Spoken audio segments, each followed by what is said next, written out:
Hey YouTube. So I got a 2012 Tiguan right here that we've completely removed the engine out of, and so we basically just have it down to a stock chassis right now.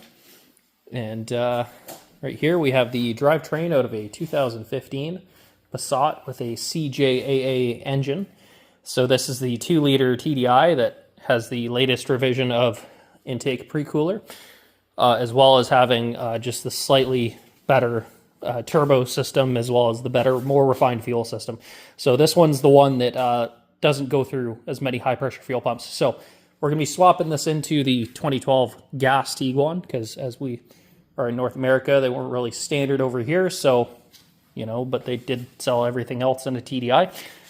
So what we've done is just to test fit it, we have it mounted to the standard 09G transmission. So this is the all-wheel drive 4Motion Tiguan. So this guy right here is just the standard 6-speed. So what these guys typically have is the valve bodies will go bad in them. This one has nothing wrong with it. I just don't want to go through the processes of trying to tune this transmission to work better with the diesel. However, for smoother shifts, we've opted to use the standard stock DSG that does come with the Passat. Now, there's a couple things different about this one. So the DQ250s did come in all-wheel drive in Europe. You might notice this is an all-wheel drive one. However, this is not stock all-wheel drive, so we've taken the final drive out of a VR6 Audi TT transmission, as well as the gearbox. So we've essentially crammed an Audi TT final drive onto a TDI DSG, and we have this case that came off the Passat, which is designed for the diesel, and we've actually just machined the collar down to accept the bevel box out of an Audi A3. So this all should just bolt up and work with the Tiguan drivetrain being 4Motion. So this just plugs right in, and it's pretty much plug and play, minimal wiring messing. So we'll get to the wiring once we get to that stage in the video. But for now, yeah, just enjoy the montage of me assembling this.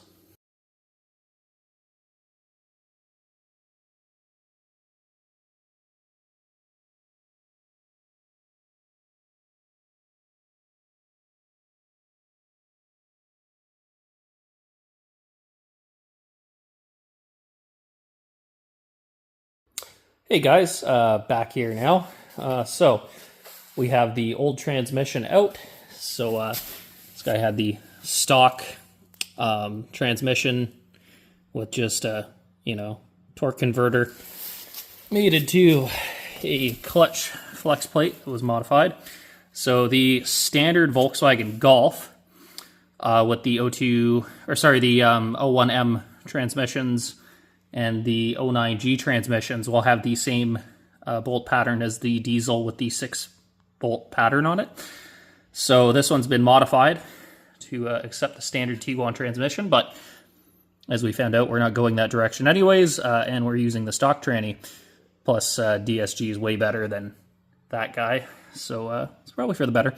So just a little side thing, just remember when you are doing anything that involves taking the transmission off your engine, please use a diagram. It makes your life so much easier so you don't potentially wreck your engine.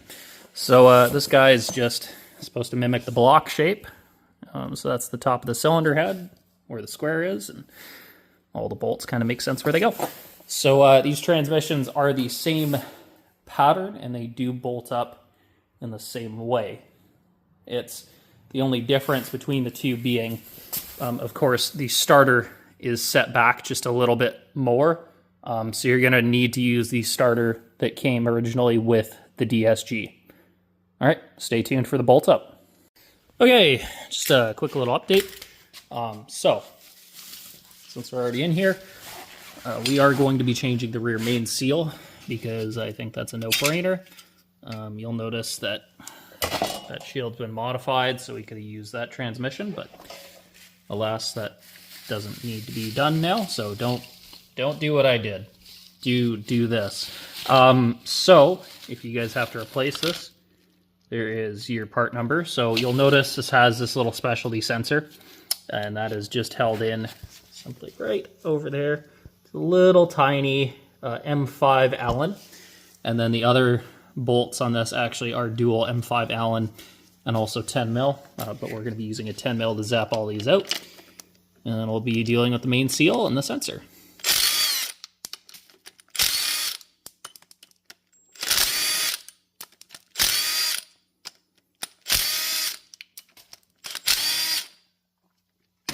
So, got all of those, and then there's two more at the bottom, right there, and right there. So depending on how full your engine is, you may need to drain some of this engine oil off, but now's the time where you can just grab a prying tool, which I have right here. You just go in there and just give this a nice little gentle help out, because it's probably been here for quite some time.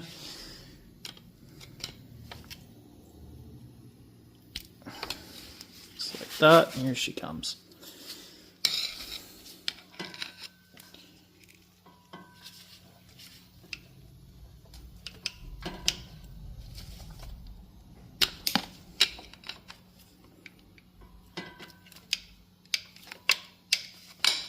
Right. It's pretty on there. Alright. Give her the old shot of WD-40.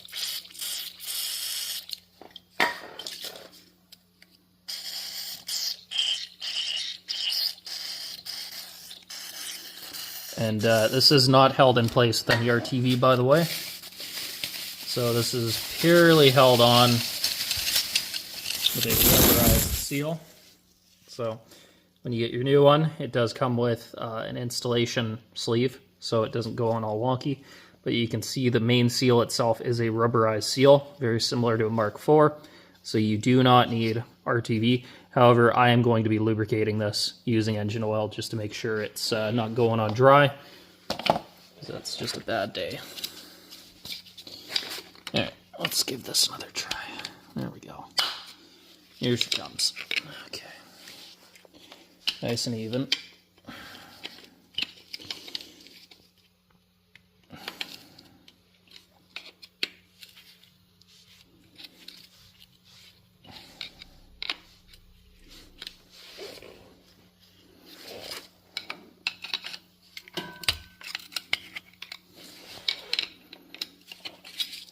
Okay. Now, you do want to be a little careful. So when you take this off, you have your sensor ring. So this guy is a press fit. So that goes back on. This one has a new one. So it does also have a indicator on it, which locks it in place. So if you take this off, do not reinstall it without noting where your little pin is, because that is your position for your crank position indicator. All right, cool. So that's off. This actually doesn't look too bad. This seal was not leaking. I'm just changing it because I'm already in here, and vehicle's almost 6 years old. So got to change that. Actually, wait, no. The time of recording, this is a 2015, so this vehicle's gonna have a 9-year-old engine. So yeah, it's a good thing to change some parts out while we're in here that usually need changing out. So before you install your new one, of course, you're gonna wipe this area down, make sure it's all clean, just so it seals nicely on that new surface. And then remember to take your sensor out, swap it onto the new one while you're in here. You do have this access hole right here. So if you put it on and you forget, it's not the end of the world, but yeah, just go here. I typically, for main seals, will actually just put a bead of RTV on the bottom, just to make sure that that oil pan is sealed, because I don't overly trust this area to seal out all that oil, and you don't want to take this out again. All right. Okay, so we have our surface prepped.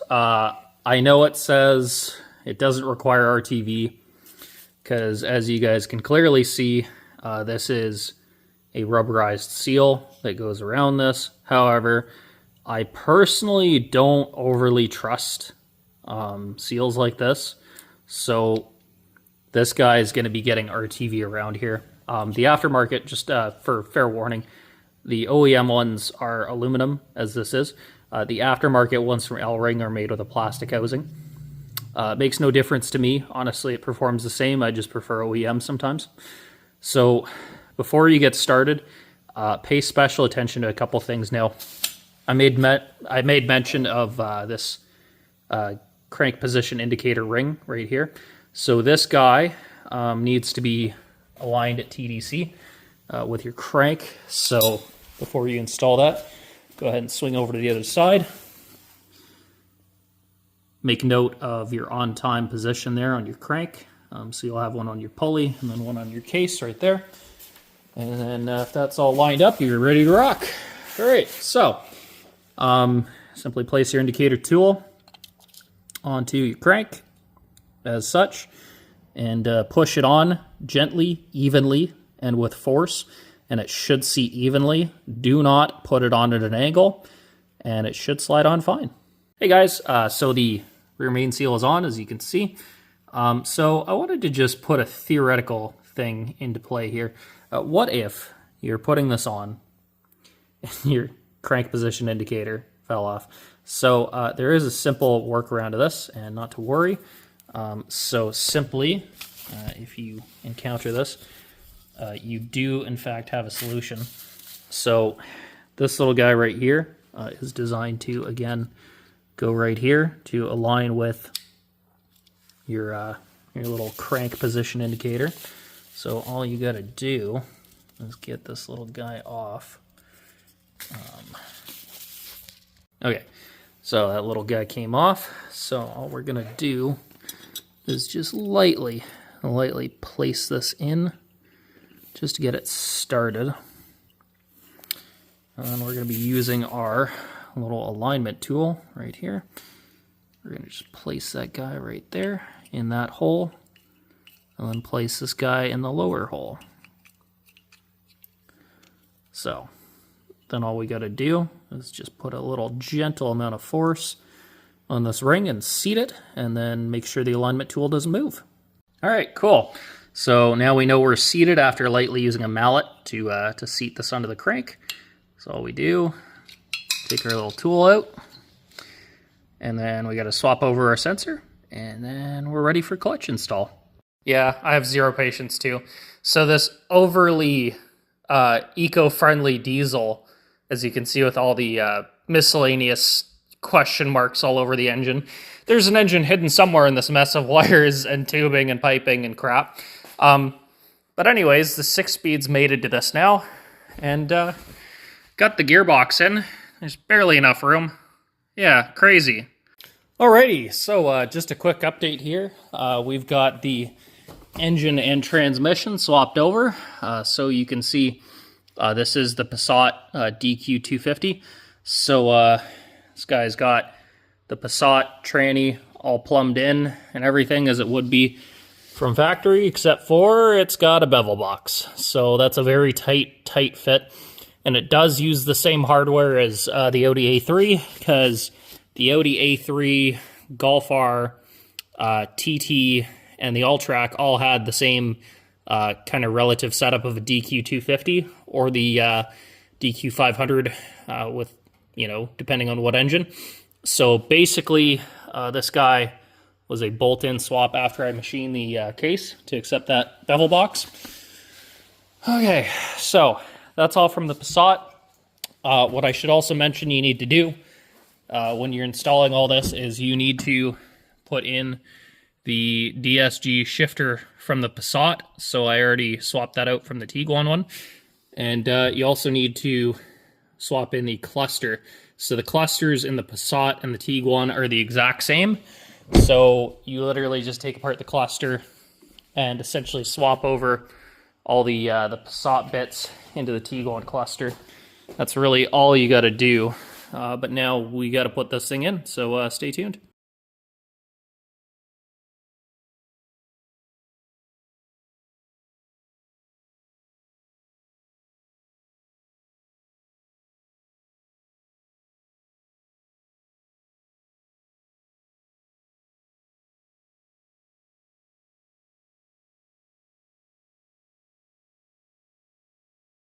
Okay, so the engine's in. Motor mounts are secure. Now we're gonna let the weight off it. Nice and easy. All right, so there's a couple things of note I wanted to mention. So when you are swapping this over, everything engine side is the same, and we'll just plug into your ECM.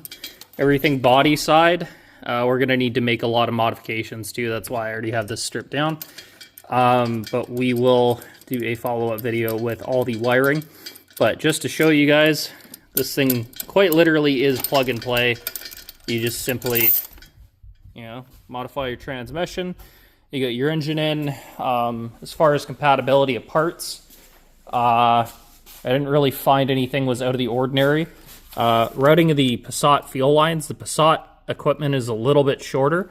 So some things like your fuel lines, your lines going to your heater core will need to be lengthened, as well as the lines going to your coolant overflow reservoir may need to be lengthened as well. Because again, the Passat has just like a narrower chassis. It is a slightly tighter fit, even though unbelievably this engine, as monstrous as it is, seems like it doesn't have a lot of room. The Passat has less. So yeah, hopefully that'll make any maintenance you got to do on this in the future a little bit easier. I know I'll appreciate the extra room anytime I'm given extra room. So, all right, now that that's in, stay tuned for the next update where we get this all plumbed in and I show you the wiring.